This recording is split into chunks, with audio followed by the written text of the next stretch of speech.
As Arkansas's population grows, so do our energy demands. But with the right mix of resources, reliable, affordable power will always be a reality. These resources are all around us in our rivers, blowing through our trees, even right below our feet. The answer isn't focusing on one resource, it's embracing them all. The electric cooperatives of Arkansas know that a balanced approach to power builds our communities and powers our dreams. Visit themixmatters.com and see why there's power in knowledge. Well, last week on Talk Business and Politics, Attorney General Dustin McDaniel and I discussed the problems with lethal injection, the electric chair, and even firing squads. State executions and the death penalty have been a subject of debate in the Republican Attorney General's race.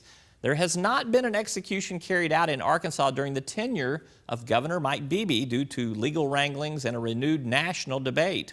In Oklahoma last week, a botched lethal injection execution sparked new controversy. From the University of Arkansas Pryor Center for Oral and Visual History, we share this news clip from when then Governor Rockefeller commuted the sentences of every prisoner on Arkansas's death row and urged the governors of other states and in the future to do likewise. It was 1971 when Arkansas Governor Winthrop Rockefeller announced he would commute the sentences of all 15 death row inmates because of his own personal conviction. This action is being taken in my strong belief that rehabilitation is an absolute essential ingredient to our correctional system. But since that time, governors and feelings have changed. In 1981, Governor Frank White used his State of the State address to emphasize his intentions. In the last year, 15 execution dates have been set for convicted criminals on death row.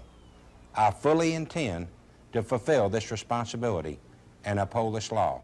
Now, 6 years later, Arkansans are still waiting. These killers have an utter lack of remorse. They have no conscience.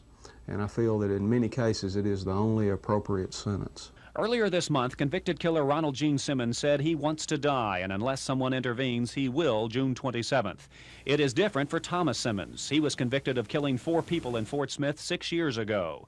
For him, the appeal process may have run out, and Governor Clinton says he'll sign the execution papers as soon as they cross his desk. Nobody, no thinking, feeling person, I think, would have no feeling about that. But I support our capital punishment statute, and I'm the person who happens to be governor, so it's my responsibility to do that, and I intend to carry it out.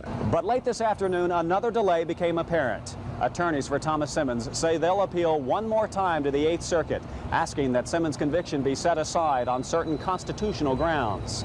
This may or may not work, but for Simmons, it's all he's got left. David Davis, Channel 7 News. And no doubt the conversation will continue. That's all for this week's edition of Talk Business and Politics. As always, we appreciate you tuning in. Don't forget you can catch replays of our interviews from this week's program, our web extra, and more polling results online at talkbusiness.net and katv.com. I'm Roby Brock. Have a busy and a productive week. We'll see you next time.